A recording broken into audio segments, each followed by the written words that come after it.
ప్రియమైన సంగమా, దయచేసి అందరం కూర్చుందాం కొద్ది నిమిషాలు. దయచేసి అందరం కూర్చుందాం. ఇటు పక్క చైర్స్ ఉన్నాయంట. పురుషులు బ్రదర్స్ ఇటు పక్కకు రావచ్చు. ఇక్కడ వెళ్తురుంది. అవకాశం ఉంటే మీకు ఇష్టం ఉన్నట్లయితే అక్కడ కంఫర్ట్గా ఉంటే అక్కడే కూర్చోండి. ఇటు కూర్చోవాలనుకుంటే ఇటు వచ్చి కూర్చోవచ్చు. మరి సమయంలో మరి ఆమోస్ గారి యొక్క పెద్ద కుమారుడికి కుమార్తెను పేరు పెట్టాలని దైవజనులు అడిగి ఉండగా మరి సమయంలో అవకాశం ఇస్తున్నాం. ఆ యొక్క పాపను తీసుకుని వచ్చినట్లయితే దైవజనుల దగ్గరికి మరి ప్రసాద్ పాప తల్లి రెండమ్మ వచ్చినట్లయితే దైవజనుల యొక్క సమక్షంలో పేరు పెడదాం.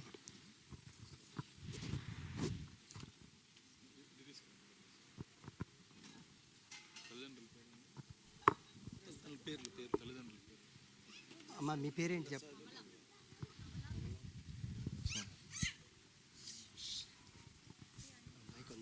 హల్లెలూయా, హల్లెలూయా, హల్లెలూయా, హల్లెలూయా.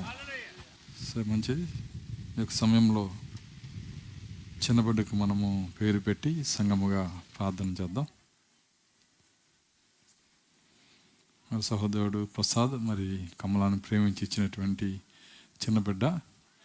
మరి ఈ బిడ్డ మరి నేటి నుంచి దీవెన గ్రేసి అనే పేరున మరి దీవించబడే విధంగా సంగముగా మనము ఈ పేరును మనము ప్రార్థన చేద్దాం. అందరు కళ్ళు మూసుకున్నట్లయితే ప్రార్థన చేసుకుందాం. స్తోత్రములు, స్తోత్రములు, స్తోత్రములు, స్తోత్రములు ప్రభువా. కృపగల తండ్రి, మీ స్తోత్రాలు చెల్లిస్తున్నాం. తండ్రి, సమయంలో నీ కుమారుడు ప్రసాద్ను, నాయన నీ కుమార్తె కమలను ప్రేమించి ఇచ్చిన ఈ చిన్న బిడ్డను మీరు జ్ఞాపకం చేసుకునండి. ఎక్కడైతే ఇద్దరు ముగ్గురు నా నామపేట కూడిదిరో వారి మధ్యన ఉంటానని చెప్పిన దేవుడవు, మా మధ్య మీరు ఉన్నారు ప్రభువా. నీ ప్రసన్నతలో మేము ఇక్కడ కూర్చొని ఉన్నాము. నిజంగా నాయన నీ సన్నిధిలో మేము ఉన్నాము ప్రభువా. ఈ చిన్నబిడ్డ పైన నీ దేవుళ్ళు ఉంచండి ప్రభువా. ఈ బిడ్డ నేటి నుంచి దీవెన గ్రేసి అని పిలువబట్టు సహాయము దయచేయండి. ఈ పేరున ఈ బిడ్డ దీవించబట్టు సహాయము దయచేయండి. ఈ బిడ్డ ఎదిగి రక్షించబడి ఆత్మగా మీరు చేయండి. కుటుంబానికి, సంఘానికి దేవునికరంగా బిడ్డను చేయమని, ఈ కుటుంబాన్ని కూడా మీరు దీవించి నీకు ఇష్టలైన కుటుంబంగా జీవించడం సహాయము దయచేయమని యేసుక్రీస్తు నామములో ప్రార్థించి వేడుకొంచున్నాము తండ్రి. ఆమేన్. సరే,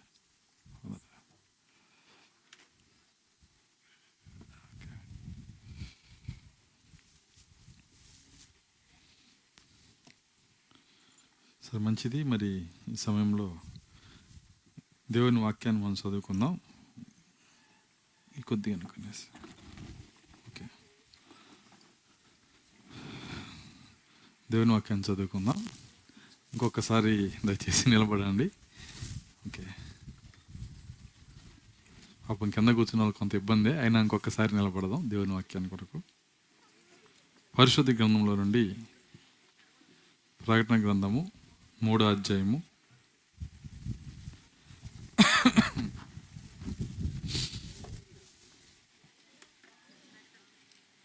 20వ వచనం మనం చదువుకుందాం. ఇదిగో, నేను తలుపు వద్ద నిలుచుండి తడుచున్నాను. ఎవడైనను నా స్వరం విని తలుపు తీసిన ఎడల నేను అతని యొద్దకు వచ్చి అతనితో నేనును, నాతో కూడా అతడును భోజనం చేయుదుము. ఇప్పుడు తన వాక్యం దీవించును గాక. ప్రార్థించుకుందాం. స్తోత్రములు, స్తోత్రములు, స్తోత్రములు ప్రభువా. కృపగల తండ్రి, మీ స్తోత్రాలు చెల్లిస్తున్నాం తండ్రి. కృతజ్ఞత కోడికలో ఈ దినమున తండ్రి నీ బిడ్డలు ఇక్కడ సమకూడి ఉండగా ప్రభువా, చిన్న బిడ్డ నాయన పెట్టడానికి వారి గృహంలో చేసిన మేలును బట్టి ఆయన కృతజ్ఞతాస్తుతులు చెల్లించడానికి ఏర్పాటు చేసిన ఈ కోడికలో నాయన ఎంతవరకు నీ ఘనమైన నామమును పాటల ద్వారా కీర్తించి ఘనపరిచి ఉన్నాము. ఆ చిన్న బిడ్డకు నాయన దీవెన గ్రేసి అని పేరును పెట్టున్నాము. ఈ సమయం ముందు ప్రభువా, ఈ వాక్యం వద్దకు మేము వచ్చుతున్నాము. కొద్ది నిమిషంలో నన్ను సెల్లు చాటును మారి చేయండి. నేను బలహీనని నన్ను బలపరచండి. విడుచున్న నీ బిడ్డల హృదయాలని అభిషేకము దయచేయండి. ఆ హృదయాలని అభిషేకము దయచేయండి. వాక్యము నాయన ప్రభావము కలిగినది, వాక్యము శక్తి కలిగినది, వాక్యము హృదయాలను మార్చగలిగినది, వాక్యము సృష్టించగలిగినది, వాక్యము సర్వశక్తి కలిగినదని మేము నమ్ముతున్నాము. దేవా, నిత్యముగా అటువంటి వాక్యము మా హృదయాలకు వెలునుగాక. నన్ను సెలవుచాటును మరుగు చేసిన ఆయన, నేను నన్ను బలపరిచి మీరే మాట్లాడి మీ నామానికి మహిమ తెచ్చుకోమని యేసుక్రీస్తు నామములో ప్రార్థించి వేడుకుంటున్నాము తండ్రి. ఆమేన్. కూర్చుందాం.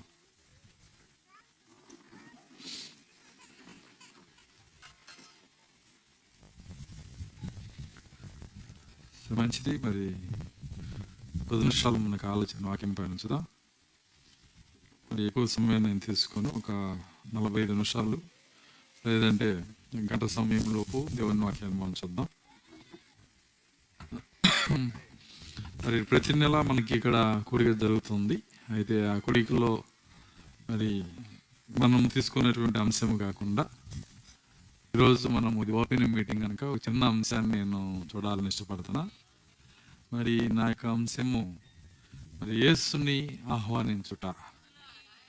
యేసుని ఆహ్వానించుట. నిజంగా మరి మనం చదివినటువంటి లేఖనంలో మూలవాక్యం ఒక మాటను మనం చదివాము. దేవుడు ఏమంటున్నాడంటే, ఇదిగో నేను తలుపు యొద్ద నుంచొని తట్టుచున్నాను, ఎవడైనా నా స్వరం విని తలుపు తీసినట్లయితే మరి నాతో కూడా అతనితో కూడా నేను కలిసి భోజనం చేస్తామని చెబుతున్నాడు. ఆయన ఏం కోరుకుంటున్నాడంటే ఆహ్వానించబడాలని కోరుకుంటున్నాడు ఆయన. చూడండి, దేవుడు మరి ఆయనకి ఏదో తక్కువ ఆహ్వానించబడాలని కోరుకోవట్లేదు, కానీ మన మేలు నిమిత్తమే ఆహ్వానించబడాలని కోరుకుంటున్నాడు ఆయన. మరి ఆయన ఆహ్వానించబడాలని కోరుకుంటున్నాడంటే ఆయనకి ఏదో అవసరం అని మనం అనుకుంటాం. అది కాదు దాని అర్థము.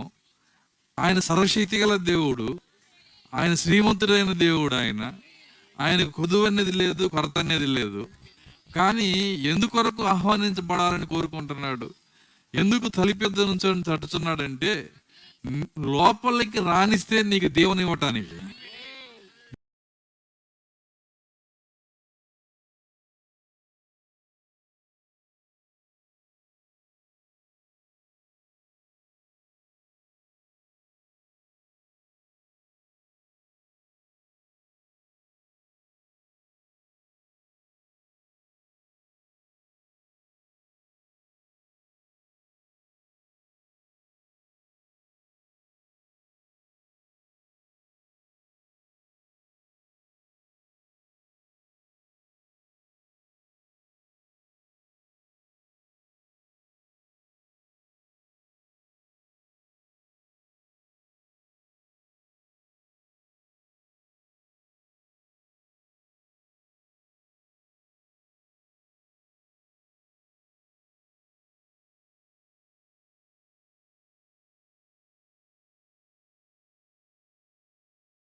అందరం ఒకసారి దేవుని స్తుతులు చెల్లించుదాం. హల్లెలూయా.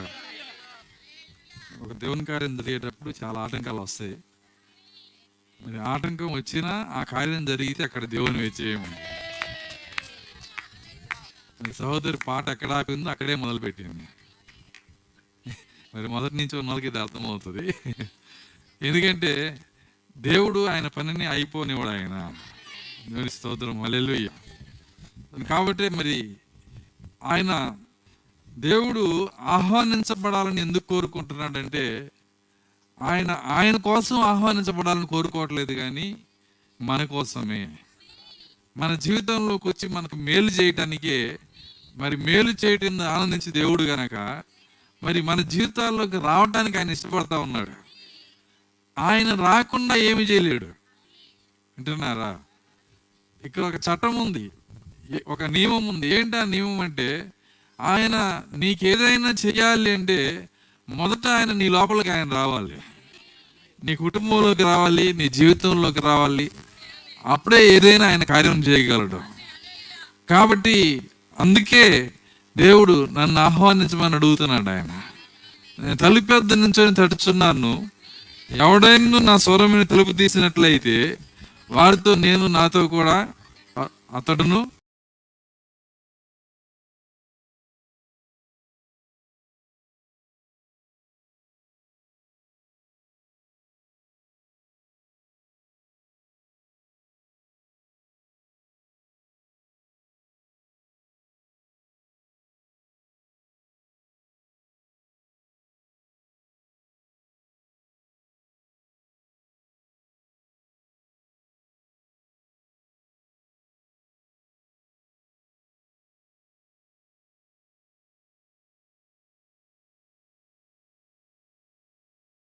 దినమున గలిలయలోని కానా అను ఊరిలో ఒక వివాహము జరిగెను. చదవండి, మైక్ ఇవ్వండి లేకపోతే సరే.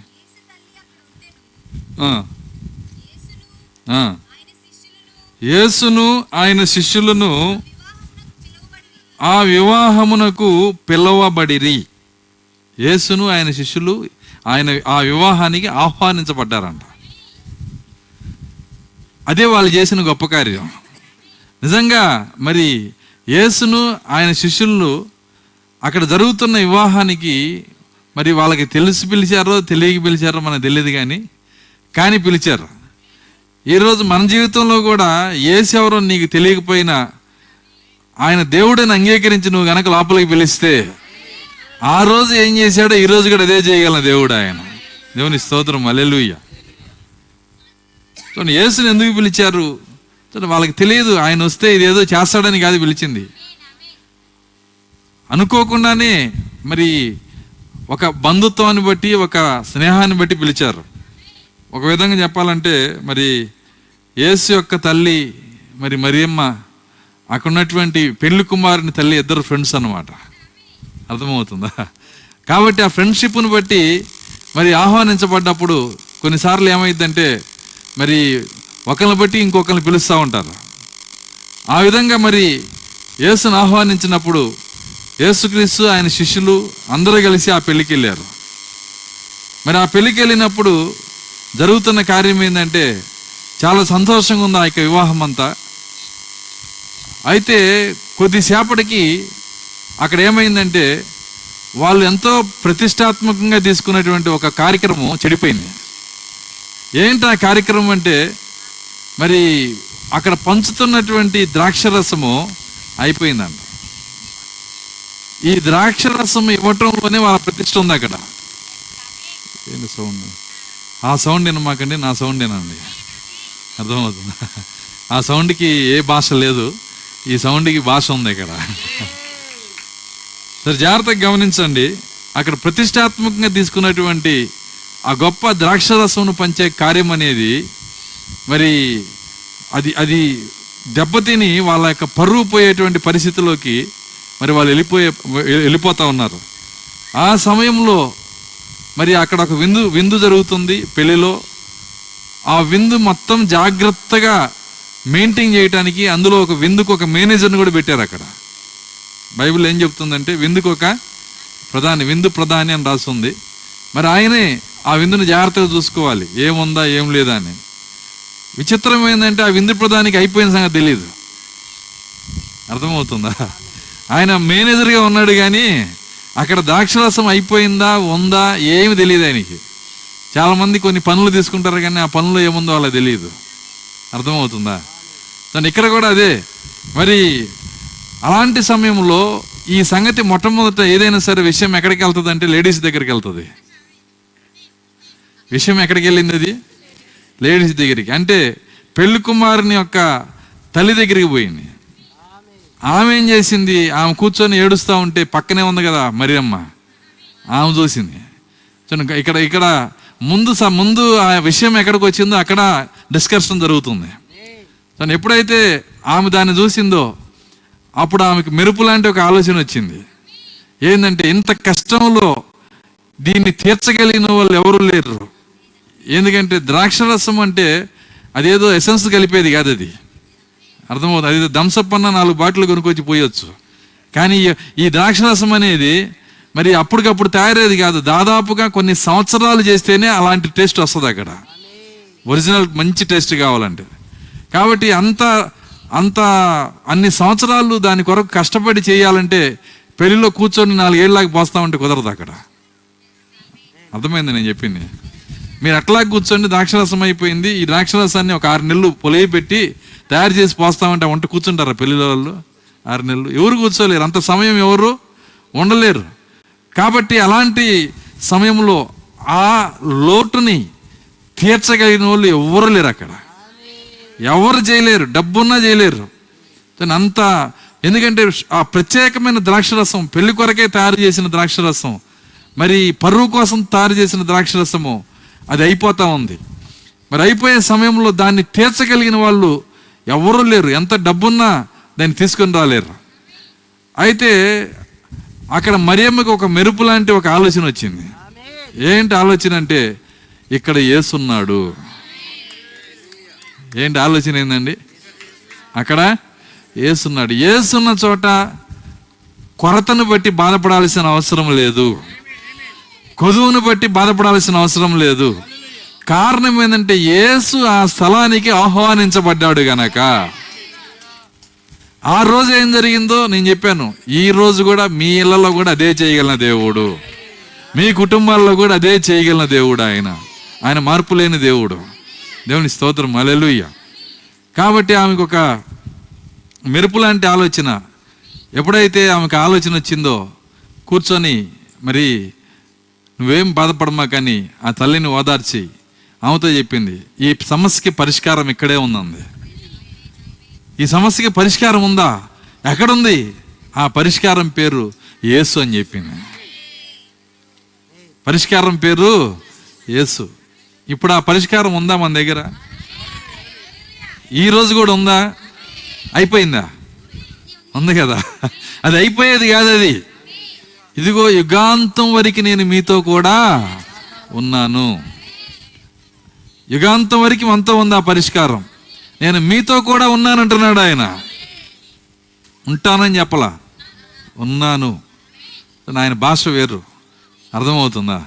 కాబట్టి ఆయన ఆ పరిష్కారము అవంటుంది, పరిష్కారం ఇక్కడే ఉంది. ఆ తల్లి మరి యేసు ఏం చేయగలడమ్మా అడిగినప్పుడు ఆమె జ్ఞాపకం చేస్తుంది. ఏమంటుందంటే, ఆయన పుట్టడానికి ముందు యెషయా-గ్రంథంలో ఒక పేరు రాస్తుంది. ఆ పేరు ఏంటంటే ఆశ్చర్యకరుడు అని. దేవుని స్తోత్రం, హల్లెలూయా. ఆయన పేరు ఏందండి? ఆశ్చర్యకరుడు. ఇంట్లోకి వస్తే ఏం చేస్తాడు? ఎందుకంటే ఆయన ఎక్కడుంటే ఆయన గుణలక్షణమే చేస్తాడు. అది నెగిటివ్ అయినా పాజిటివ్ అయినా, ఒక వ్యక్తి ఏమై ఉన్నాడో అదే గుణలక్షణాలు చేస్తాడు. ఒక దొంగని ఇంట్లో పెట్టుకుంటే ఏం చేస్తాడు? ఇంక అందులో ఏ డౌట్ లేదు. ఒక ఆశ్చర్యకరుని ఇంట్లో పెట్టుకుంటే ఏం చేస్తాడు? ఒక డాక్టర్ని ఇంట్లో పెట్టుకుంటే ఏం చేస్తాడు? సో ఆయన గుణలక్షణం ఏదైతే ఉందో దాన్నే చేస్తాడు ఆయన. కాబట్టే మరి ఆ పెళ్ళికి వాళ్ళు చేసుకున్న, మరి వాళ్ళకున్న కృప ఏంటంటే యేసును ఆహ్వానించారు అక్కడికి. కాబట్టి ఆమె అంటుంది, పెళ్లి కుమారుని తల్లితో అంటుంది. ఒక చిన్న ఊహ చెబుతున్నాను, అక్కడ లేదులేండి, అది చిన్న ఊహ. ఏందా ఊహ అంటే, మరి కొన్ని చరిత్ర గ్రంథాల్లో రాస్తుంది. ఏమని రాస్తుందంటే, యేసుక్రీస్తు ఆయన చిన్న పిల్లవాడిగా ఉన్నప్పుడు ఆడుకుంటున్నప్పుడు అందరి పిల్లలతో ఆయన కూడా వెళ్ళాడు. ఆయన ఆడుకునేవాడు. చూడండి, దేవుడు కాబట్టి ఎప్పుడు ఎట్టు ఉండడు ఆయన. అర్థమవుతుందా? ఆయన మానవ జీవితాన్ని ఆయన జీవించాడు, అందరి వల్లే ఉన్నాడు, మానవుల్లో మానవుడుగా ఉన్నాడు. ఆయన పరిపూర్ణ మానవుడు, అదే సమయంలో సంపూర్ణ దేవుడు. ఆయన మానవత్వాన్ని దైవత్వాన్ని కలపటానికే యేసు భూమి మీదకి వచ్చాడు. దేవుని స్తోత్రం, హల్లెలూయా. కాబట్టి ఆయన పిల్లల్లో ఆడుకుంటా ఉన్నాడు. ఆడుకుంటున్నప్పుడు అక్కడ ఉన్నటువంటి మరి కొంతమంది పిల్లలకు ఉన్న అలవాటు ఏంటంటే, ఆ రోజు బంకమట్టి తీసుకొని దాని నుంచి మరి బొమ్మలు తయారు చేస్తున్నారు. చిన్న పిట్టలు, పావురాలు అవి ఇవి తయారు చేసి దానికి రెక్కలు పెట్టి ఇలా అది ఎగరదు కాబట్టి ఈడే ఎగిరిస్తుంటాడు. అట్లా అర్థమవుతుందా? అయితే యేసుక్రీస్తు కూడా కొన్ని బొమ్మలు చేశాడంట. చేసి ఒక 2-3 పక్షుల బొమ్మలు చేసి దాని మీద దుమ్ము పెడితే పొరపాటున ఊదాడంట. దాన్ని ఏం చేశాడు? ఊదేటప్పటికి ఆ ఊపిరిలోంచి జీవం వెళ్ళిపోయిందంట వాటిలో. దేవుని స్తోత్రం, హల్లెలూయా. అవేం చేసినాయి? ఎగురుకుంటే వెళ్ళిపోయినాయి. ఆయన ఒక కార్యాన్ని చేస్తే అందులో శక్తి ఉంటుంది. దేవుని స్తోత్రం, హల్లెలూయా. మరేమో చూసింది, ఓ గాబ్రియేలుతో చెప్పింది ఇదేనా? యేసు ఎవరో ఇప్పుడు నాకు అర్థమవుతుంది. ఆయన సృష్టికర్త అయిన దేవుడై ఉన్నాడు. కాబట్టి అప్పటి నుంచి ఎన్ని చేశాడో, ఎన్ని కార్యాలు చూసిందామో తెలియదు, కానీ ఆమెకు ఒక ధైర్యం ఉంది. ఏంటి ధైర్యం అంటే, ఎలా చేస్తాడో తెలియదు, ఏం చేస్తాడో తెలియదు, యేసు అక్కడ ఉంటే అంతే చాలు. కాబట్టి ఆయన ఆహ్వానిస్తే అంతే చాలు. నెక్స్ట్ చదువుదాం, తర్వాత కంటిన్యూ చేద్దాం. ద్రాక్షరసం అయిపోయినప్పుడు యేసు తల్లి వారికి ద్రాక్షరసము లేదని ఆయనతో చెప్పగా, యేసు ఆమెతో, అమ్మా నాతో నీకేమి పని, నా సమయం ఇంకనూ రాలేదనెను. ఆయన తల్లి పరిచారకులను చూచి, ద్రాక్షరసంతో పనిచేసే టైం ఇంకా రాలేదు, ఇంకా 3.5 సంవత్సరాలు ఉందంటున్నాడు. అర్థమవుతుందా? ఆయన చూపు, ఆయన ఆలోచన, ఆయన జ్ఞానం వేరు. కాబట్టి అది ఇంకా నా సమయం ఇంకా రాలేదు అంటున్నాడు. తర్వాత ఆయన తల్లి పరిచారకులను చూచి ఆయన మీతో చెప్పునది చేయుడనెను. ఆమెకు అర్థం కాల ఆయన ఏం చెప్పాడో. నా టైం రాలేదు అంటున్నాడు. అన్నా సరే వదిలిపెట్టకూడదు. ఈయన ఉన్నాడంటే అక్కడ సమాధానం ఉన్నట్టే. ఎలా చేస్తాడో నాకు తెలియదు, ఏం చేస్తాడో నాకు తెలియదు, అర్థమవుతుంది. ఎప్పుడు చేస్తాడో కూడా తెలియదు, కానీ సమస్య నుంచి నేను విడుదల చేస్తాడు ఆయన. నీకు సమాధానం ఇచ్చే దేవుడు ఆయన.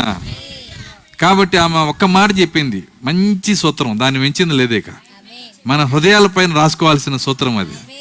ఆమె ఏం చెప్పిందంటే, ఆ పనుల్ని పిలిచి ఏం చెప్పిందంటే, ఆయన మీతో చెప్పునది చేయుడని, పెళ్లి కుమారుని యొక్క తల్లి యొక్క అధికారాన్ని పొంది నేను మీకు ఆర్డర్ ఇస్తున్నాను.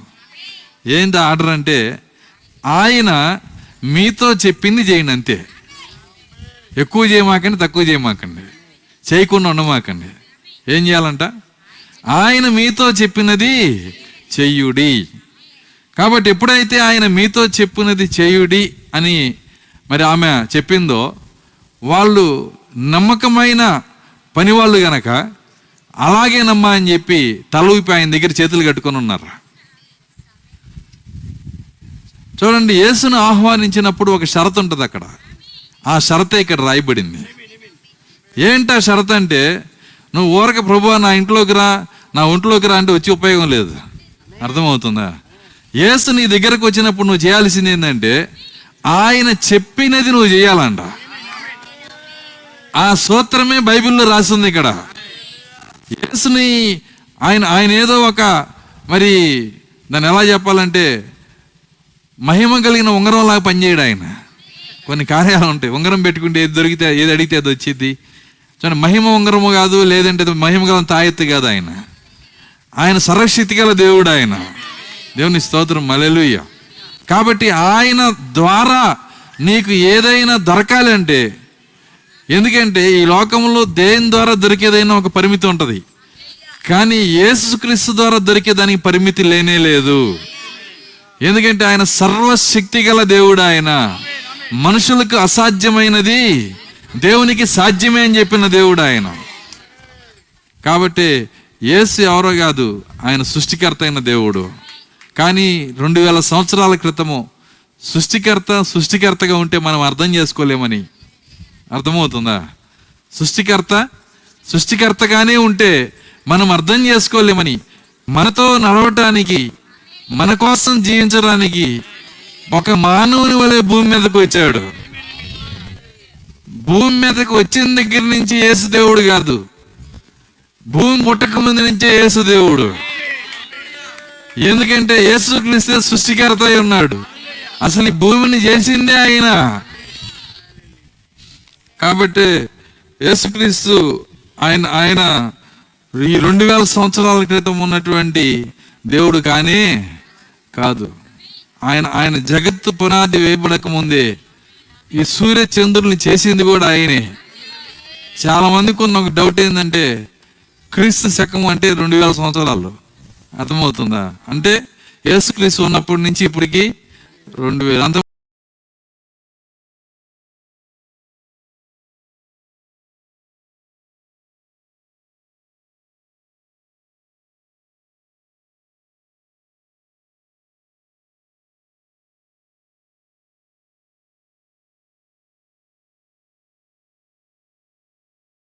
ఒకటి అపార్థం చేసుకోవద్దు, అపోహపడద్దు. ఆయన 2000 సంవత్సరాల నాటి చిన్న దేవుడు, లేటెస్ట్ దేవుడు కాదు ఆయన. అర్థమవుతుందా? ఆది నుంచి ఉన్నవాడు ఆయన. ఆది యందు వాక్యం ఉండెను, వాక్యము దేవుని యొద్ద ఉండెను, వాక్యము దేవుడై ఉండెను. ఆ వాక్యము కృపా సత్య సంపూర్ణుడిగా శరీరము ధరించి మన మధ్య నివసించెను. ఎప్పటి నుంచి ఉన్నాడు ఆయన? ఆదిలో అంట. ఎవరు పుట్టక ముందే, ఈ దేవుళ్ళు దేవతలు అనే వాళ్ళు ఎవరు పుట్టక ముందే, అర్థమవుతుందా? దయ్యాలు పుట్టక ముందే, నక్షత్రాలు పుట్టక ముందే, ఏవీ లేకముందే ఆది యందు ఉన్న వాక్యం ఆయనే. ఆ వాక్యము శరీరము ధరించుకొని చూడండి భూమి మీదకి వచ్చింది. కాబట్టి ఆయన మన హృదయంలోకి రావాలంటే, మన కుటుంబంలోకి రావాలంటే మనకు కావలసినటువంటి కార్యం ఏంటంటే, ఒక సూత్రం ఇక్కడ మరియమ్మకి తెలుసు కనుక ఆమె ఇచ్చింది. ఆ సూత్రం నీ దగ్గర లేకపోతే యేసు నీ దగ్గరకు వచ్చినా నువ్వేం పొందలేవు, నీ ఇంట్లోకి వచ్చినా నువ్వేం పొందలేవు, నువ్వు ఎంత ప్రార్థన చేసినా ఏం పొందలేవు. నువ్వు ప్రార్థన చేసి నువ్వు దేవునికి విధేయత చూపించి నువ్వు చర్చికి వెళ్ళి ఎన్ని చేసినా ఒక సూత్రం ఇక్కడ ఉంది. ఆయన మీతో చెప్పునది చేయుడి. ఆయన చెప్పింది చెయ్యకుండా ఎన్ని చేసినా ఉపయోగం లేదు. కాబట్టి ఆ సూత్రం ఆమె తెలుసు గనక మరియమ్మ మరి చాలా ప్రాముఖ్యమైన సూత్రాన్ని పనులకు ఇచ్చింది.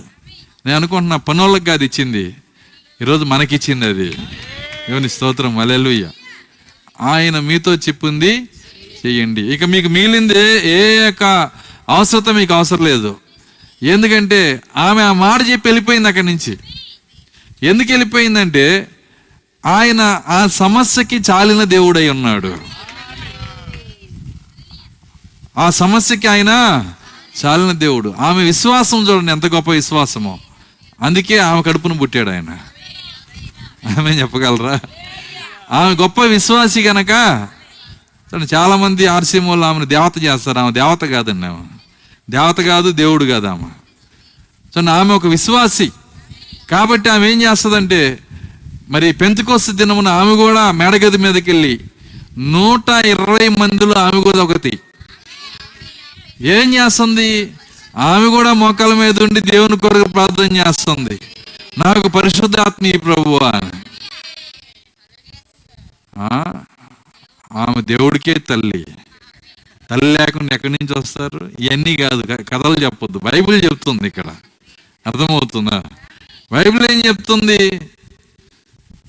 ఆమె కూడా మరి విశ్వాసంతో పరిశుద్ధాత్మ కొరకు ప్రార్థన చేసింది.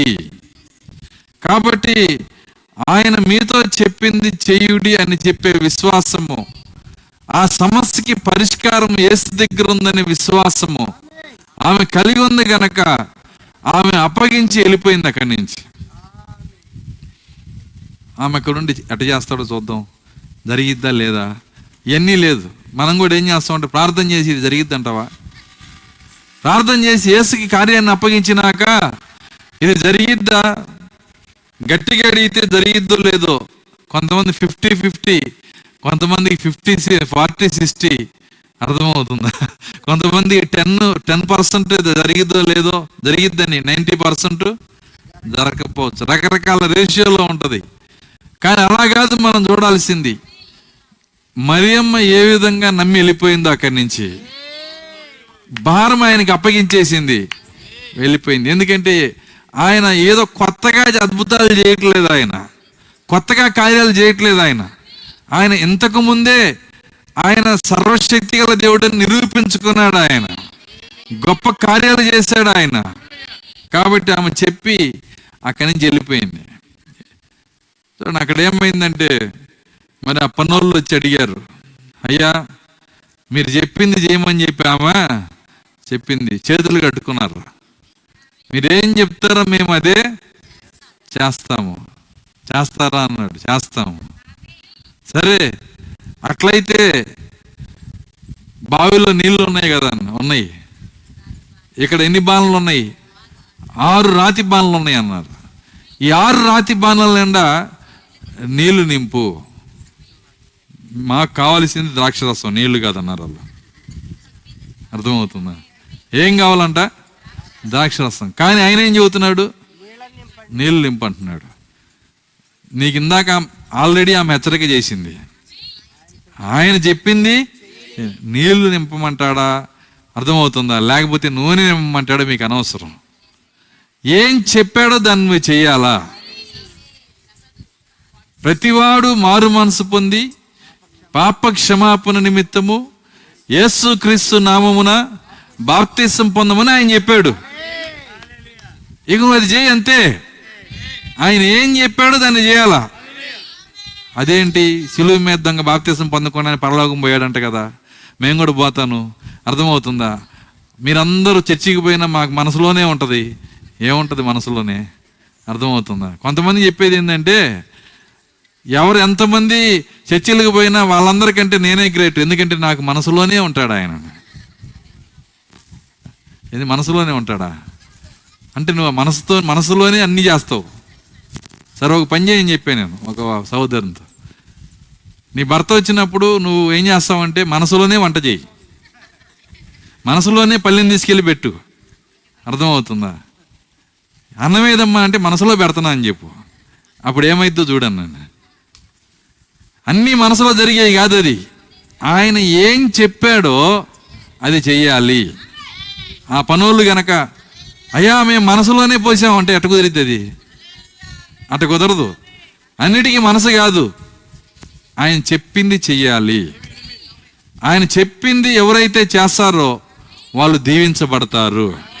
దేవుని స్తోత్రం, హల్లెలూయా. ఎందుకంటే ఆయన మాటలో దేవుని ఉన్నది, ఆయన వాక్యములో జీవం ఉన్నది. మన సొంత ఆలోచనలు పెట్టకూడదు, మన సొంత తలంపులు పెట్టకూడదు. వీళ్ళందరూ చర్చికి పోయిన ఒకటి, నేను ఒక్కదాన్ని ఒకటి అంటారు కొంతమంది. ఇవన్నీ ఆయన ముందు నిలబడితే కదా తెలిసేది. కాబట్టి ఆయన చెప్పింది మనం చేయాలి. అందుకే దేవుడు ఈ పరిశుద్ధ గ్రంథాన్ని ఇచ్చింది. ఆయన చెప్పిన మాటలు ఎక్కడ ఉంటాయి అంటే ఈ గ్రంథంలో ఉంటాయి. దీన్ని తెరిచి దీని ప్రకారం చేస్తే వీటిని గైకొను వారు ధన్యులు, వీటిని చదువువారు ధన్యులు, వీటిని వినువారు ధన్యులు. నిజంగా ఈ పరిశుద్ధ గ్రంథం దేవుడు మనకి ఇవ్వటమే మన ధన్యత. మన ధన్యత ఏంటో కాదండి. ఎందుకంటే ఇంకో మాటలో చెప్పాలంటే పరిశుద్ధ గ్రంథమును చూస్తున్నప్పుడు దేవుడు అనే ఉద్దేశంతో చూడాలి నువ్వు. ఎందుకో తెలుసా? యోహాను సువార్త 1:1 ఏం రాస్తుంది? ఆది యందు వాక్యము ఉన్నది, వాక్యము దేవుని వద్ద ఉన్నది, వాక్యము దేవుడై ఉంది. ఆ వాక్యం ఎక్కడ ఉంది? ఇవి చూడండి, ఈ బైబిల్లో ఉంది. మరి ఎప్పుడన్నా ఈ బైబిల్ని దేవుడిగా చూసారా మీరు? దేవునికి ఎంత విలువ ఇస్తావో ఇందులో వాక్యానికి కూడా అంతే విలువ ఇవ్వాలి. దేవుని స్తోత్రం, హల్లెలూయా. కాబట్టి ఈ వాక్యం మనకు దొరకటం కృప, ఈ బైబిల్ మన దాకా రావటం కృప, ఈ బైబిల్లో ఉన్న దేవుడు మనకి దొరకటం కృప. నన్ను వెదకని వారికి నేను దొరికానన్నాడు ఆయన. వాళ్ళ ఇంటి తలుపు కొడుతున్నాడు. వెదకని వాళ్ళ ఇంటికి వెళ్ళి, ఇదిగో నేను తలుపు ఎద్ద నుంచి తట్టుచున్నాను, ఎవడైనా నా స్వరముని తలుపు తీసినట్లయితే వారితో నేను, నాతో కూడా వారు, అతను కలిసి భోజనం చేస్తాం. కాబట్టి మరి వాళ్ళు ఇలా ఏం అనలేదులేండి, ఏం వ్యతిరేకంగా ఏం మాట్లాడలేదు. ఏసి ఏం చెప్పాడో అది చేయటానికి రెడీగా ఉన్నారంట వాళ్ళు. ఆయన చెప్పాడు. ఇప్పుడు చదవండి, నెక్స్ట్ చదవండి. యూదుల శుద్ధీకరణాచార ప్రకారము 2-3 తూములు పట్టు యూదుల శుద్ధీకరణాచారం ప్రకారము 2-3 తూములు పట్టు 6 రాతి బాణలు అక్కడ ఉంచబడి ఉండెను. 6 రాతి బాణలు అక్కడ ఉంచబడి ఉండెను. యేసు ఆ బాణలు నీళ్లతో నింపుడని యేసు ఆ బాణలను నీటితో నింపుడని వారితో చెప్పగా వారు వాటిని అంచుల మట్టుకు నింపిరి. వారు వాటిని అంచుల మట్టికి నింపిరి. యేసు చెప్పాడు, వాళ్ళు చేశారు. చూడండి, వాళ్ళకి సొంత మనసు ఉంటే ఏమడిగేవాళ్ళంటే, అయ్యా నీళ్ళు నింపితే ఆ నీళ్లు ద్రాక్షరసం అవుతాయి అయ్యా. అర్థమవుతుందా? నీళ్లు నింపమంటున్నావు, అసలు ఏమి అర్థం లేని ఆజ్ఞిస్తున్నావు నువ్వు. దీనికి దానికి ఏం సంబంధం? చర్చికి వెళ్ళమంటున్నావు, చర్చికి వెళ్తే నా కష్టాలు ఎడతీరుతాయి, దానికి దీనికి ఏం సంబంధం? ఆరాధన చేయమంటున్నావు, చర్చికి వెళ్ళి ఆరాధనకి వెళ్తే నా సమస్యల నుంచి నేను బయటకు ఎట్టేస్తాను. ఒకటి చెబుతున్నావు నువ్వు, కానీ అక్కడే సంబంధం ఉంది. దేవుని స్తోత్రం, హల్లెలూయా. నువ్వు దేవుని సన్నిధికి వెళ్ళి ఆరాధన చేస్తే ప్రతి సమస్య నుంచి నేను బయటికి తీసుకురాగలను దేవుడు ఆయన. దేవుని స్తోత్రం, హల్లెలూయా. కాబట్టి అక్కడ ఏమైందంటే, మరి అంచుల మట్టికి నింపారంట నీళ్లు. నింపటం గొప్ప సంగతి కాదు, అదే ఒక గొప్ప సంగతి. అంటే ఇక్కడ ఇంకో కార్యం ఉంది, నెక్స్ట్ అట్లా కంటిన్యూ చేయండి. అప్పుడు ఆయన వారితో మీరు ఇప్పుడు ముంచి విందు ప్రధాని యొద్దకు తీసుకొని పొండని చెప్పగా వారు తీసుకొని పోయిరి. అది కూడా చేశారు. వింటున్నారు?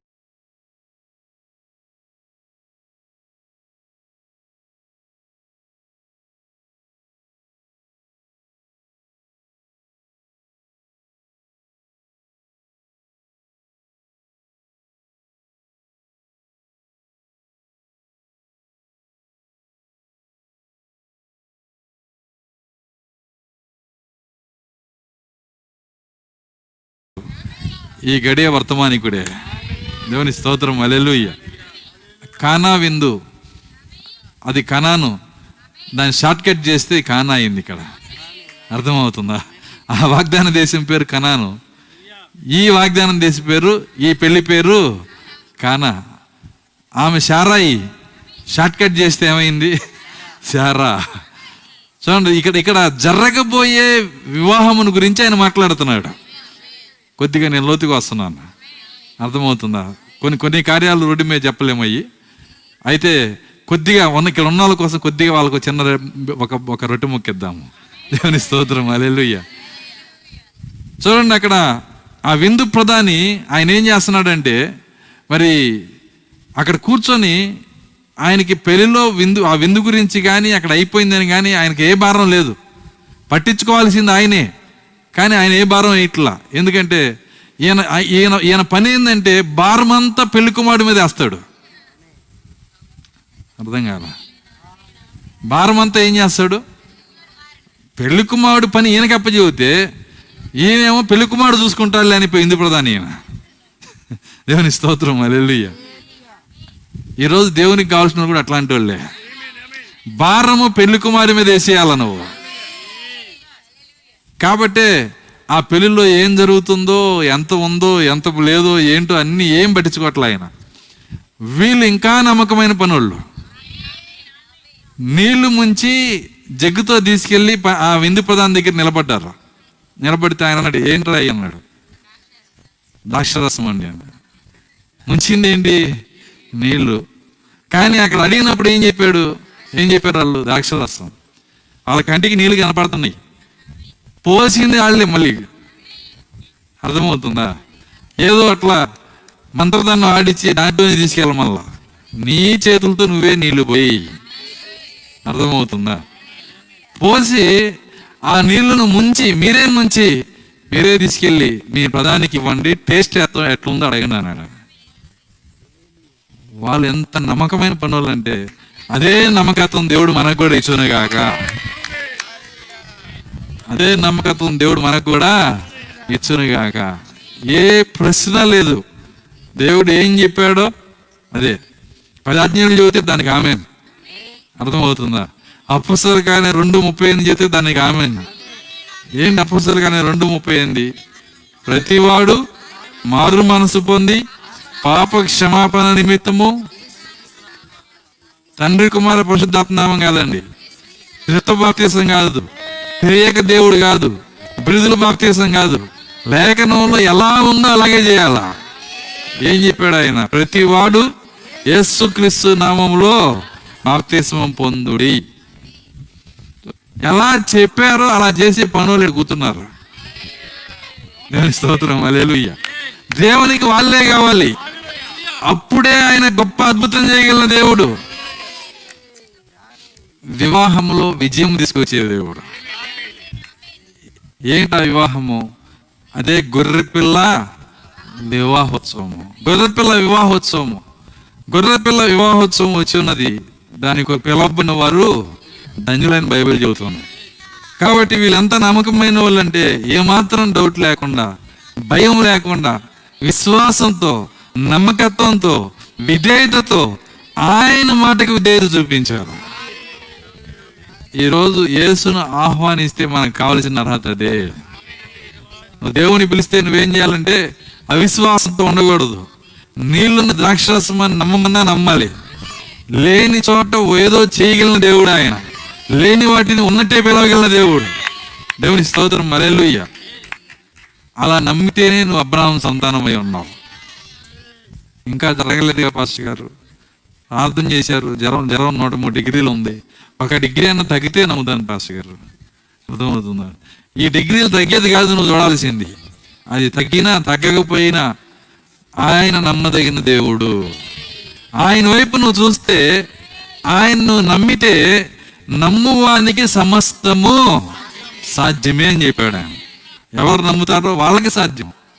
కాబట్టి అక్కడ పని వాళ్ళు ఎంతో సంతోషంతో, మరి ఎంతో నమ్మకంతో, విధేయతతో ఎన్ని చెప్పచ్చు వాళ్ళకి. ఎందుకంటే ఆ స్థానంలో నేను కూడా కూర్చోవాలని ఇష్టపడుతున్నాను. నేను ప్రతి క్రైస్తవుడు ఆ స్థానంలోనే ఉండాలి. ఆయన ఏం చెప్పాడో దాన్నే మనం చేయాలి. ఆయన మీతో చెప్పున్నది మీరు, ఆమె చెప్పేసి వెళ్ళిపోయింది, కానీ వీళ్ళు మాత్రం దాన్ని పాటించి, దాన్ని జీవించి, ఆ యొక్క ద్రాక్షరసమును మరి ఆ నీళ్ళను దాంట్లో పోసి దాన్ని ఏం చేశారంటే ముంచి విందు ప్రధానికి ఇవ్వమనగానే దాన్ని తీసుకొని పోయి ఆయనకి చిన్న గ్లాస్ ఇచ్చి, ఆయన చేతిలో గ్లాస్ పెట్టి ఆ జగ్గును తీసుకొని ఏం చేశారంటే మరి ఆ గ్లాసులో పోసారు. పోసి విందు ప్రధానికి చెప్పారు, అయ్యా ఈ ద్రాక్షరసము ఎట్లుందో చెప్పండి అని అడిగారు. ఈ ద్రాక్షరసము ఎట్లుందో చెప్పండి. ఆయన కొద్దిగా తాగి చూశాడు. తాగి చూసి ఏమన్నాడంటే, ఆ తాగంగానే కళ్ళు మెరిసినాయి అంటే ఆయన ఏమంటున్నాడంటే, అక్కడ తాగుతున్న వాళ్ళందరినీ ఒకసారి ఆపాడు. అందరిని ఆపి వాళ్ళు అడుగు పొడుగు తాగి ఉన్నది లేక మరి అయిపోయి బాధపడతా ఉంటే ఈయన ఒక అందరినీ జాగ్రత్తగా రండి అన్నాడు విందు ప్రధాని. ఏమన్నాడంటే, ఇప్పుడే నేను ఒక గ్లాసు తాగాను, ఇంతవరకు ఎన్ని పెళ్ళిళ్ళు జరిగినాయి కానీ ఎట్లాంటి ద్రాక్షరసం నేను ఎప్పుడూ తాగలేదు. దేవుని స్తోత్రం, హల్లెలూయా. ఇంకొక మాట చెప్తాను, అర్థమవుతుందా? ప్రతివాడు పెళ్ళిలో ఏం చేస్తారంటే అందరికీ ద్రాక్షరసం పోస్తారు, కానీ వాళ్ళు తాగి కొద్దిగా మత్తు అయిపోయినాక ఏం తాగుతున్నారో గ్రహింపు ఉండదు కాబట్టి మడ్డి పోస్తారంట. ఏం చేస్తారు? మడ్డి పనికిరందంతా అప్పుడు పోస్తారు. కానీ వీళ్ళేంటి, కోటీశ్వరులు కూడా భయపడతారు చివరి వరకు మంచి ద్రాక్షరసం వేయడానికి. ఈయన ఎంత శ్రీమంతుడు, ఈ పెళ్లి కుమారుడు ఎంత గొప్ప ద్రాక్షరసం చివరి దాకా ఉంచుకున్నాడు. పైగా ఇప్పుడు నేను తాగింది చూస్తే ఇంతవరకు ఏ పెళ్లిలో నేను తాగలేదు. చదవండి, లేఖనం చదవండి అక్కడ. ఆ ద్రాక్షారసం ఎక్కడి నుండి వచ్చెను? ఆ ద్రాక్షరసం ఎక్కడి నుంచి వచ్చెనో ఆ నీళ్లు ముంచి తీసుకుని పోయిన పరిచారకులకే తెలిసినది గాని, పరిచారకులకే తెలిసింది గాని విందు ప్రధానికి తెలియకపోయాను. విందు ప్రధానికి తెలియకపోయిన గనక ద్రాక్షారసమైన ఆ నీళ్లు రుచి చూచినప్పుడు, ద్రాక్షారసమైన ఆ నీళ్లు రుచి చూసినప్పుడు ఆ విందు ప్రధాని, ఆ విందు ప్రధానికి ఆ విందు యొక్క ద్రాక్షారసం ఎక్కడి నుంచి వచ్చిందో విందు ప్రధానికి తెలియదంట. పని వాళ్ళకే తెలుసు. విందు ప్రధాని ప్యాంటు కొన్న పల్లెలకాయ తీసుకుంటా ఉన్నాడు. ఇది వర్తమానికి మాత్రం అర్థమవుతుంది. పనివారు 7 ఎగురుకుంటా వస్తున్నారు. ప్రత్యేకమైన పెళ్లి ద్రాక్షరసం రెడీ అయింది అక్కడ, వివాహ ద్రాక్షరసం. దాన్ని తీసుకొచ్చి మొట్టమొదట టేస్ట్ చేసింది ఎవరంటే విందు ప్రధాని, ఈ గడియ ప్రవక్త. ఆయనే ఆ 7 ముద్రల ప్రత్యక్షత అనే ద్రాక్షరసాన్ని మొట్టమొదట టేస్ట్ చేసి ఆయనే చాలా సంతోషపడి, ఆయన ఆనందపడి అప్పుడు పెళ్లి వాళ్ళకి ప్రకటన చేస్తున్నాడు. దేవుని స్తోత్రం, హల్లెలూయా. కాబట్టి ఆయన ఆ ద్రాక్షరసము తాగి అందరికి అనౌన్స్ చేస్తున్నాడు, ఇట్లాంటి ద్రాక్షరసం నేను ఎప్పుడు తాగలేదు. మీరు భూమి మీద ఒరిజినల్ కాయలతో చేసిన అంత అంత అంత ద్రాక్షరసం రాదు. ఇది వాక్యము చేసిన ద్రాక్షరసం, సృష్టికర్త చేసిన ద్రాక్షరసం. దేవుని స్తోత్రం, హల్లెలూయా. దేవుడు చేసిన చాలా అద్భుతమైన కార్యాలు ఉంటాయి. ఒకరోజు ఉదయం పూట తెల్లవారుజామున దేవుడే వంట చేసి శిష్యులకు పెట్టాడు. ఆకలితో ఉన్నారు, టిఫిన్ చేసే టైం కాదు అది, ఎందుకంటే తెల్లవారుజాము, అప్పుడు ఇంకా సూర్యుడు రాలా. మిట్ట మధ్యాహ్నం కాదు, సాయంకాలం డిన్నర్ కాదు, ఇది మార్నింగ్ టిఫిన్ కాదు, మధ్యాహ్నం లంచ్ కాదు, రాత్రి డిన్నర్ కాదు. కాకపోయినా దేవుడు చేసిన రొట్టెలు ఆ చేపలు తిని సంతోషంగా తినేస్తున్నారు పొద్దున్నే. టేస్ట్ అలా ఉంది అక్కడ. దేవుని స్తోత్రం, హల్లెలూయా. వెనక ఎంత తెల్లారికట్టు అడుగుతున్నారా అని, ఎందుకంటే దేవుడు చేసింది కనుక ఆ టేస్ట్ని బట్టి వాళ్ళు తింటున్నారు. ఒక పాస్టర్ గారు, నిజంగా జరిగింది ఇది, ఆయన ఇంతమంది చెప్పాను, ఆయన ఒకరోజు ఆయన ఇంట్లో ఫంక్షన్కి చపాతీలు చేసి అక్కడ వాళ్ళు చపాతీలు తింటారు. 350 మందిని గెస్ట్ని పిలిచాడంట. ఎంతమందిని? 350 మందిని పిలిచినాక 350 మంది వచ్చినాక ఏమైందంటే, ఆ 350 మంది వస్తారనుకుంటే 700 వచ్చారు. ఎంతమంది వచ్చారు? 700. ఇప్పుడు ఇంకెన్ని చపాతీలు కావాలి? 350కి ప్రిపేర్ చేశారు. 350కి మనిషికి 2 చపాతీలు అర్థం, ఎక్కువ వద్దని. ఎన్ని కావాలి? 700.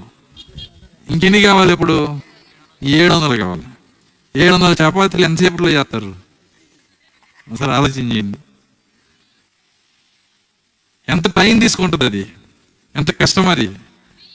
చూడండి, అంత పెద్ద పని భోజనాలు జరుగుతూ ఉండగా దాన్ని పూర్తి చేయాల. అయిపోయింది, కూర్చోండి, ఓ పూటాగండి అంటే ఎవరు ఉండరు అక్కడ. రేపు రండి, రేపు సాయంత్రం పెడతామంటే అర్థమవుతుంది, ఎవరు ఉంటారు అక్కడ. కాబట్టి వాళ్ళు ఏం చేశారంటే, మరి చిన్నగా ఈ పాస్టర్ గారు ఎక్కడున్నారు పిలిచిన ఆయన ఎదుగు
మరి తీసుకుని వెళ్ళి ఆయనకి ఇచ్చారు.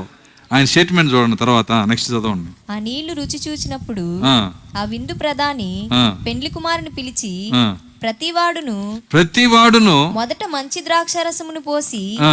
జనులు మత్తుగా ఉన్నప్పుడు జబ్బు రసం పోయిను. నీవైతే ఇదివరకును మంచి ద్రాక్షారసం ఉంచుకొని ఉన్నావని. అసలు ఇదంతా మెయింటైన్ చేయాల్సింది ఎవరు? ఆయన చేయాల్సింది పోయి పెళ్లి కుమారుడు ఎక్కడున్నాడో పిలిచి మరీ చెబుతున్నాడు అంట. అర్థమవుతుందా? పెళ్లి కుమారుడికి ఏం తెలుసు? ఆయన ఇస్తరాకులు ఎక్కడ ఉన్నాయి, గ్లాసులు ఎక్కడ ఉన్నాయి ఆయన చూసుకుంటాడా? కానీ ఆయన చూడండి ఎట్లాంటి అద్భుతమైన పెళ్ళో చూడండి. ఇది చివరి కాలపు వధువు పెళ్ళి అన్నది. ఈ విందు ప్రధాని తన కనుదృష్టి ఎప్పుడు పెళ్లి కుమారుని మీదే పెడతాడు. దేవుని స్తోత్రం, హల్లెలూయా. కాబట్టి నీవైతే చివరి వరకు మంచి ద్రాక్షరసమును ఉంచుకొని ఉన్నావు. ఇది వరకు అంటే ఇప్పటి వరకు కూడా మంచి ద్రాక్షరసం చివరికి ఇస్తున్నావు. ప్రతి పెళ్లిలో ద్రాక్షరసము మంచిది ముందు దొరికిద్ది, అర్థమవుతుందా? చివరికి ఆ అడుగు పొడుగు మడ్డి దొరికిద్ది. కానీ ఈ పెళ్లిలో మంచిది ముందు దొరికింది, ఇంకా దానికంటే ఉత్తమమైనది చివరికి దొరుకుతుంది. మహిమ నుండి అధిక మహిమకి. దేవుని స్తోత్రం, హల్లెలూయా. 6 సంఘకాలాల్లో ద్రాక్షరసం మంచిదే దొరికింది. కానీ ఈ 7వ సంఘకాలంలో ఇంకా ఉత్తమమైన, దేవుడే తయారు చేసిన, దేవుడే ముద్రలు ఇప్పిన మహిమకరమైన ద్రాక్షరసం ఇస్తున్నాడు ఆయన. దేవుని స్తోత్రం, హల్లెలూయా. కాబట్టి ఆయన ఈ గొప్ప కార్యములు చేస్తున్నాడు. ఇవన్నీ జరగటానికి ఒకటే కారణం. మొదట్లో చెప్పాను నేను, ఇది బయట ఓపెన్ మీటింగ్ కాబట్టి నాకు అదే ప్రాముఖ్యమైంది. అర్థమవుతుందా? మొదట్లో ఏం చెప్పాను నేను? యేసు ఆ పెళ్ళికి ఆహ్వానించబడ్డాడు. ఆయన ఆహ్వానించబడ్డాడు గనకే ఆ పెళ్లిలో ఉన్న సమస్య అంతా తీరిపోయింది. పెళ్లి మహిమతో ముగించబడింది, సంతోషంతో ముగించబడింది, కొరత లేకుండా జరిగింది. ఈరోజు మన జీవితంలో కూడా అదే కార్యం జరగాలంటే యేసును మన జీవితంలోకి ఆహ్వానించాలి.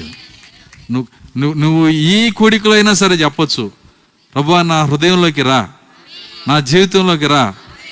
ఎలా చేయాలో ఆయనకు నువ్వు చెప్పమాక, ఏం చేయాలో నువ్వు చెప్పమాక. బైబిల్ ఏం చెబుతుందంటే, కొండల తట్టు నా కన్నులు ఎత్తుచున్నాను, నాకు సహాయం ఎక్కడి నుంచి వచ్చును, యెహోవా వల్లే నాకు సహాయం దొరుకును. కొండలను చూడమాక, ఈ కొండ బాగా ఉన్నోడు ఈయన ఇస్తాడని. అర్థమవుతుంది? కొండ అంటే ఏంది? అర్థమైందంటే బాగా ఉన్నోళ్ళు, సహాయం చేయగలిగిన వాళ్ళు గొప్పోళ్ళు అని అర్థం. వీళ్ళందరూ గొప్పోళ్ళు అంతా కొండలు. ఏ గొప్పోడు చేయకపోయినా దేవుడు మనకి చేస్తాడు. ఎప్పుడంటే నీ జీవితంలోకి ఆయన వచ్చినప్పుడు. కాబట్టి యేసుని మనం ఆహ్వానించటం అనేది చాలా గొప్ప కార్యము. ఆయన మన జీవితంలోకి రావటం అనేది చాలా గొప్ప కార్యము. ఆయన వస్తే మిగిలిందంతా ఆయనే చూసుకుంటాడు. పెళ్లిలో ఆయన ఉండటాన్ని బట్టే ఆ గొప్ప కార్యం పొందుకున్నారు. వాళ్ళకి తెలియకనే చేశారు. యేసుని రమ్మని అడిగారు, ఎందుకంటే ద్రాక్షరసం అయిపోయింది, తర్వాత ఆయన చేస్తాడని కాదు. అర్థమవుతుందా? ఏదో ఒక లోటు తీరుస్తారని కూడా పిలవలేదు. కానీ వాళ్ళు ఆ పిలవటం అనేది వాళ్ళ జీవితంలో ఒక మేలుగా మారింది. ఇలాంటి ఒక కూడికలో నువ్వు కూడా పిలిచినట్లయితే అది నీ జీవితంలో ఒక మేలుగా మారుతుంది. హృదయపూర్తిగా ఆయన పిలవాల నువ్వు. ప్రభువా నా జీవితంలోకి రా, నా హృదయంలోకి రా. నీవు 2000 సంవత్సరాల నాటి దేవుడు కాదు. ఈ భూమి ఆకాశాలు సృష్టించిన దేవుడో నువ్వు సర్వశక్తి గల దేవుడో నువ్వు ఆది యందు ఉన్న దేవుడో దేవుని స్తోత్రం, హల్లెలూయా. ఆది నుంచి ఉన్న దేవుడు, అంత గొప్ప దేవుడు. ఆయన ఎక్కడో మరి ఉన్నత స్థలంలో ఉండడానికి ఇష్టపడట్లా. కొంతమంది అంటారు ఆయన వాళ్ళ అమెరికా వాళ్ళ దేవుడు అండి అని. అప్పుడు అమెరికా ఉన్న వాళ్ళనే పిలవాలా? అట్లా పిలవట్లేదు ఆయన. ఇక్కడ ఉన్న వాళ్ళకి కూడా పరిశుద్ధాత్మని ఇస్తున్నాడు ఆయన. ఏ దేశంలో ఉన్న వాళ్ళకైనా పరిశుద్ధాత్మని ఇస్తున్నాడు. నేను రిచ్ గాడ్ని కాబట్టి నాకు రిచ్ ప్రజలే కావాలనుకోడు ఆయన. ఆయన ఏం కోరుకుంటున్నాడంటే, విరిగి నలిగిన హృదయం కలిగిన వాళ్ళు ఏ స్థితిలో ఉన్నా, ఎంత పేదవాళ్ళైనా, నువ్వు ఏమి ఇస్తామని కాదు, నీ దగ్గర ఏముందని కాదు, నువ్వు ఏమై ఉన్నావని కాదు. రోకలు లేని వారులారా నా ఎద్దుకు రండి, రోకలు లేకుండానే తాగండి, జీవజలం మీకు ఇస్తానంటున్నాడు ఆయన. హల్లెలూయా. ఈ మాట సత్యమని ఎప్పుడు తెలిసిద్దంటే, ఈ సువార్త సత్యమని, ఈ దేవుడు సత్యమని ఎప్పుడు తెలిసిద్దంటే, ఇంకొక 5 నిమిషాల్లో ప్రాణం పోయిద్దనంగా. కానీ అప్పుడు తెలుసుకున్న పొందుకోవటానికి టైం లేదు, 5 నిమిషాలు అయిపోయింది. కాబట్టి ఇక్కడ కృప దేవుడు మనకి ఇచ్చాడు గనక, నేడనే దినం మనకి ఇచ్చాడు గనక, సువార్తకి మనం లోబడితే, ఆయన పిలుపును మనం తీసుకుంటే ఖచ్చితంగా ఆయన ఇచ్చే కృపను మనం పొందుకోగలము. కొంతమంది అంటారు, ఇప్పుడు దేవుడు ఏంది, నువ్వు నీ వయసు ఇంకా 17 ఏళ్ళు 16 ఏళ్ళు టీనేజ్లో ఉన్నావు, అన్నీ అయిపోయినాక మూలన కూర్చొని ఏదో అనుకోవాలి. కానీ అర్థమవుతుందా? చూడు, మూలన కూర్చొని ఏదో అనుకునేది కాదు అది. బైబిల్ ఏం చెబుతుందంటే, నీ యొక్క బాల్య దినమందే ఆయన కాడిని వెతుక్కోమని చెబుతుంది. నీ యొక్క యవన దినమందే నువ్వేం చేయాలి? ఆయన కాడిని నువ్వు వెతుక్కోవాలి. ఎందుకంటే ఇంకొక మాటలో చెప్పాలంటే, నువ్వు ముసలోళ్ళు అయిపోయినాక ఆయన నీకు సరిగా దొరకపోవచ్చు. నీకు బలం ఉన్నప్పుడే ఆయన కొరకు జీవించు. నీ బలం ఉడిగిపోయినప్పుడు ఆయన నిన్ను మోసుకొని వెళ్తాడు. ఆయన ముద్దిమ్మి వచ్చు వరకు నిన్ను మోసుకొని వెళ్ళేవాడని నేనే అన్నాడు ఆయన. బలమంతా మొత్తము అయిపోయినాక నువ్వు చేసేదేం లేదు. ఒకసారి ఒక ఆయన్ని పిలుస్తున్నాడంట దేవుడు, ముగిస్తున్నాను నేను. ఒక ఆయన్ని పిలుస్తున్నాడు. ఏమని పిలుస్తున్నాడు అంటే, నా దగ్గరికి రా, నా కొరకు జీవించు అని ఆయన పిలుస్తున్నప్పుడు, దేవుడు పిలుస్తున్నప్పుడు ఆయన అన్నాడు, ప్రభువా నాకు ఉద్యోగం వస్తే అప్పటి నుంచి మీ చర్చికి వస్తా అన్నాడంట. సంఘానికి వచ్చి ఆరాధన చేస్తా. దేవుడు సైలెంట్గా ఉన్నాడు. జాబ్ వచ్చింది. ఎప్పుడు వస్తావంటే పెళ్ళి అయినాక అన్నాడంట. మంచి పిల్లని చూసి చేసుకున్నాక అప్పుడు పెళ్ళి అయిపోయింది. దాని తర్వాత ఎప్పుడంటే పిల్లలు పుట్టారు. ఈ పిల్లల బాధ్యత అంతా తిన్నాక వస్తానన్నాడు. పిల్లలు బాగా ఎదిగినాక కాస్త ఇబ్బంది ఉండదు, మాకు అర్థమవుతుంది, వాళ్ళు కాన్వెంట్కో కాలేజీకి వెళ్తాంటే అప్పుడు వస్తాను. ఆ టైంలో వచ్చి దేవుడు అడిగాడు, ఎప్పుడన్నా వస్తావా నా దగ్గరికి అని. వస్తానయ్యా, వాళ్ళ పెళ్ళిళ్ళు అయినాక అన్నాడు. వాళ్ళ పెళ్ళిళ్ళు కూడా జరిగినాయి. దాని తర్వాత వస్తావా, రిటైర్మెంట్ అయినాక వస్తానన్నాడు. ఎప్పటి నుంచి అడుగుతున్నాడు దేవుడు? జాబ్ రాకముందే అడుగుతున్నాడు. రిటైర్మెంట్ అయినాక వస్తా అన్నాడంట. సరే, రిటైర్మెంట్ అయినాక అంతా అయిపోయినాక, ముసలోడు అయిపోయినాక దేవుని సన్నిధిలో కూర్చొని, ప్రభువా నన్ను వాడుకో, కరపట్టుకొని వెళ్తున్నాడు. ఏం చేస్తున్నాడు? నన్ను వాడు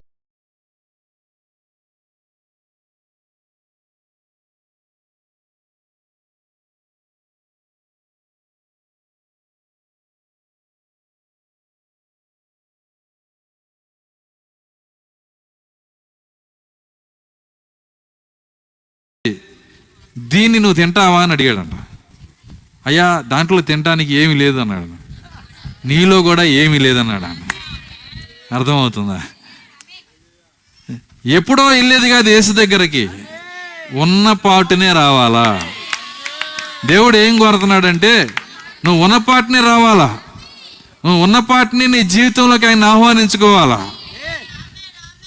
నువ్వు ఏ వయసులో అయినా ఉండు, ఏ సమయంలో అయినా ఉండు, నువ్వు గనక ఆయన ఆహ్వానిస్తే ఆయన రావటానికి ఇష్టపడుతున్నాడు. ఎలాంటి వీధి కూటాల్లో ఇంచైనా నీ జీవితంలోకి వస్తాడు ఆయన. ఎలాంటి మీటింగ్లో అయినా నీ జీవితంలోకి వస్తాడు. షరతు మర్చిపోమాక. నువ్వు పిలవటానికి ముందే షరతు గుర్తు పెట్టుకో. ఏంటి ఆ షరతు? ఆయన మనతో చెప్పున్నది చేస్తానని హృదయంలో ఉంటేనే పిలిచి ఆయన చేత చాకరీ చేయించుకోవటం కాదు. అర్థమవుతుందా? మన ప్రవక్త అంటున్నాడు, ఏమంటున్నాడంటే, యేసుని పిలిచి ఇంటి పక్కన పిల్లోడు ఒకసారి హెల్ప్కి పెట్టుకుంటారంట. అరే 4 గుడ్లలో 3 ఉన్నాయి రా, 4 ఉన్నాం మేము, ఒక గుడ్డు తగ్గింది, ఆ గుడ్డు తీసిరాపో. మర్చిపోయాను, వచ్చినాక మళ్ళీ కరేపాకు మర్చిపోయాను రా, కరేపాకు తీసిరాపో. మజ్జి ప్యాకెట్ మర్చిపోయాను, మజ్జి ప్యాకెట్ తీసి, ఎన్నిటికీ పిల్లడు పరిగెత్తా ఉంటాడు. దేవుణ్ణి అలాంటి పిల్లడుగా చేయమాక అంటున్నాడు ఆయన. అంటే నీ అవసరతలు తీర్చుకోవడానికి, నువ్వు చెప్పడానికి కాదు ఆయన పెట్టుకునేది. ఆయన చెప్పింది నువ్వు చెయ్యి, మిగిలిన నీ అవసరతలన్నీ ఆయనే తీర్చేస్తాడు. ఆయన నీ అక్కర్లన్నీ ఆయనే తీర్చేస్తాడు. అసలు నువ్వు దేవునికి నీ అక్కర చెప్పుకోవాల్సిన అవసరం కూడా లేదండి. మన దేవుడు ఎలాంటి దేవుడు అంటే, నీకు ఏ అవసరం ఉందో అది నువ్వు నోరు తెరిచి అడగటానికి ముందే ఆయన ఆయన ఆయన స్వార్థలో ఒక మాట అంటున్నాడు. ఏమంటున్నాడంటే, అవన్నీ తండ్రికి తెలుసు అంటున్నాడు ఆయన. మీకు ఏది అక్కరై ఉన్నదో అది ఆల్రెడీ దేవునికి తెలుసు. కాబట్టి నువ్వు అడక్క ముందే నీ గురించి ఎరిగిన దేవుడు, నీ యొక్క జీవితానికి కావలసిన సమస్తము చేయగల దేవుడు, సర్వశక్తి గల దేవుడు, మనకు చాలిన దేవుడు ఆయన. కాబట్టి అంత గొప్ప దేవుణ్ణి మనం అంగీకరించటం మన కృప. ఎవరు అంగీకరిస్తున్నారో వాళ్ళు కృప పొందిన వాళ్ళు, వాళ్ళు దీవించబడిన వాళ్ళు, వాళ్ళు ఎన్నుకోబడిన వాళ్ళు, వాళ్ళు పిలవబడిన వాళ్ళు. అక్కడే మన కృప బయలుపడతా ఉంది. దేవుని స్తోత్రం, హల్లెలూయా. కాబట్టి ఆ గొప్ప దేవుడు ఆయన ఆహ్వానించటమే మన ధన్యత. ఒక కార్యం చెప్పి నేను ముగిస్తాను. నేను చెప్పిన గంట అయిపోయింది. ఒక కార్యం చెప్పి ముగిస్తాను. ఏంటి ఆ కార్యం అంటే, వెనకట రాజులు ఏం చేసేవాళ్ళంటే, మరి మారు వేషం వేసుకొని రాజ్యం చూస్తానికి వెళ్ళేవాళ్ళు.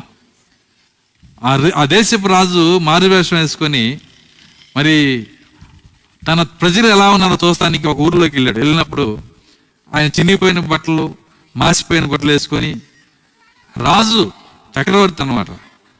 ఆయన వెళ్ళినప్పుడు ఎవరు ఇంట్లో చేర్చుకోలేదంట, ఎవరి ఇంట్లోకి రానివ్వాల. వాళ్ళు అన్నారు, మాకే లేకపోతే నిన్నెక్కడికే లోపల రానిచ్చేది. సో ఎవరు లోపలికి ఆహ్వానించాలా. ఒక ఊర్లో మొత్తం ఇంటి ఇల్లు తిరిగాడు ఆయన, ఎవరు ఆహ్వానించాలా. కానీ ఒక కుటుంబం అయితే, ఆ కుటుంబంలో అన్ని సమస్యలే. అయినా సరే రాజు వెళ్ళి అక్కడ తలుపు పెట్టాడు. ఇదిగో నేను తలుపు పెద్ద నుంచున్నాను అన్నాడు ఆయన. స్తోత్రం, హల్లెలూయా.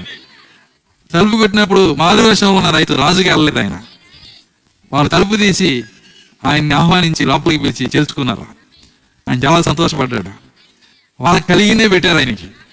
తోటి రైతుగా చూస్తున్నారు ఆయన్ని, తోటి మనిషిగా చూస్తున్నారు. 2000 సంవత్సరాలు పుట్టిన వ్యక్తిగా. అర్థమవుతుందా? ఆయన తోటి వ్యక్తిగా కనపడుతున్నాడు, కానీ మారు వేషంలో ఉన్న రాజు ఆయన.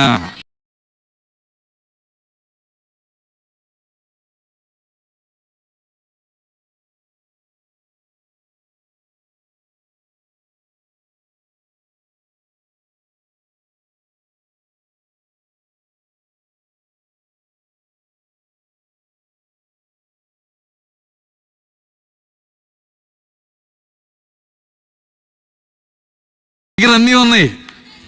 అట్లాంటి ఆయన్ని మారు వేషంలో యేసు అనే వ్యక్తిగా ఉన్నాడు కాబట్టి లోపల పిలిచారు. ఒక దేవుళ్ళలో ఒక దేవుడు అనుకుంటున్నారు, కానీ కాదండి. దేవుని స్తోత్రం, హల్లెలూయా. నా రాత్రి ఆహ్వానించినటువంటి ఆ కుటుంబంలో ఒక చిన్న పిల్ల ఎప్పటి నుంచో రోగంతో ఉండి ఆ రాత్రి సీరియస్ అయిపోయినప్పుడు ఆహ్వానించబడ్డాడుగా.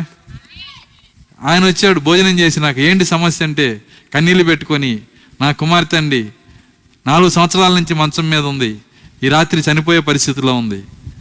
పరమ వైద్యుడు కదా, చూస్తా ఊరుకొని ఉండలేడు. వాళ్ళు చేసిన ఒక్క పని ఇన్ని మేలు జరగటానికి కారణమైంది. దేవుని స్తోత్రం, హల్లెలూయా. తలుపు కొట్టినప్పుడు తలుపు తీసి లోపలికి రానిచ్చారు. ఈరోజు ఈ కూడికలో కూడా దేవుడు అదే చేస్తున్నాడు. నీకు తలుపు కొట్టినప్పుడు నువ్వు లోపలికి రానిస్తే ఆయన ఏమై ఉన్నాడో దాని ఫలమంతా నీకు ఇస్తాడు. ఆయన ఏమై ఉన్నాడు? ఆయన పరమ వైద్యుడై ఉన్నాడు. నువ్వు రోగంలో ఉంటే నేను స్వస్థపరిచే దేవుడు ఆయన. కారణం ఏంటంటే నువ్వు ఆహ్వానించావు గనక.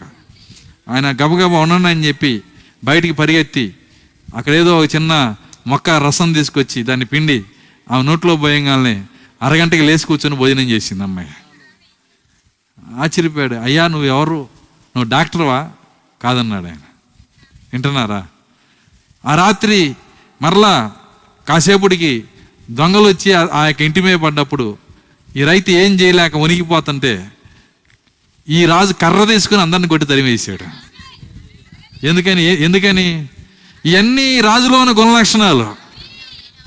ఒక్కరిని లోపలికి రానిస్తే ఆయన వైద్యుడిగా ఉన్నాడు, ఆయన రక్షకుడిగా ఉన్నాడు. అర్థమవుతుందా? ఆయన సమాధానకర్తగా ఉన్నాడు, ఆయన శ్రీమంతుడిగా ఉన్నాడు. నీకు అన్నీ ఇవ్వగలిగిన దేవుడు ఆయన. అవన్నీ ఒక్కళ్ళలోనే ఉన్నాయి. ఆయనే ప్రభు అయిన యేసుక్రీస్తు. దేవునికి స్తోత్రం, హల్లెలూయా. ఈ రాత్రి నీ హృదయం తెరిచి ఆయన లోపలికి రానిస్తే షరతు గుర్తుపెట్టుకోండి. ఆయన చెప్పింది చేస్తాననే మనసు నీకు ఉంటేనే పిలువు. అర్థమవుతుందా? నువ్వు సలహా చెప్పేట్టు పిలవమాక. అది చెయ్యి, ఇది చెయ్యి ఆయన చెప్పకూడదు. మిగిలిందంతా ఆయన చూసుకుంటాడు. నువ్వు చేసే పని, ఈ రాత్రి నువ్వు లేచి నిలబడ్డప్పుడు, నా జీవితంలోకి రండి ప్రభువా, నువ్వు చెప్పింది నేను చేస్తానని మాట ఇవ్వు, మిగిలింది ఆయన చూసుకుంటాడు. అందరం లేచి నిలబడదాం, ప్రార్థించుకుందాం.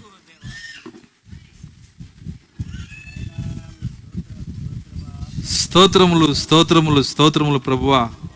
కృపగల తండ్రి, నీ స్తోత్రాలు చెల్లిస్తున్నాము. ఈ రాత్రి విన్న వాక్యాన్ని బట్టి, చెప్పబడిన వర్తమానాన్ని బట్టి ఓ ప్రభువా మీకు ప్రార్థిస్తున్నాము. ఇది ఫలించుడు సహాయము దయచేయండి. ప్రతి హృదయంలోనికి మీరు రండి ప్రభువా. ఈ రాత్రి ఈ యొక్క షరతుకి నీ ప్రజలు ఎంతమైతే ఒప్పుకుంటున్నారో, నీ వాక్యాన్ని నేను చేస్తాను ప్రభువా, నీ మాటలకి నేను విధేయత చూపిస్తాను ప్రభువా. నా జ్ఞానం పక్కన పెడతానయ్యా, నా తలంపులు పక్కన పెడతాను, నేను ఆహ్వానిస్తున్నాను ప్రభువా. నా జీవితంలోకి రండి నాయన, నా కుటుంబంలోకి రండి ప్రభువా, నా గృహంలోకి రండి నాయన. ఎంతమంది అయితే ఈ రాత్రి ప్రార్థిస్తున్నారో వారి జీవితంలోకి రండి ప్రభువా. ప్రవేశించండి నాయన. యేసు లేని జీవితాలు, నామకాంతపు జీవితాలు ఓ తండ్రి ఇక్కడ ఉండకూడదు ప్రభువా. నిజముగా శక్తి కలిగిన జీవితాలు, పైకి భక్తి కలిగి ఉండి శక్తిని ఆశ్రయించిన జీవితాలు ఉండకూడదు ప్రభువా. మీరు అక్కడ ఉండినప్పుడు ఏ విధంగా మీరు కార్యములు జరిగిస్తారో అదే కార్యములు మా జీవితంలో జరుగుగాక. హల్లెలూయా. స్తోత్రములు, స్తోత్రములు ప్రభువా. విన్న వాక్యం మా వెనుకల్లో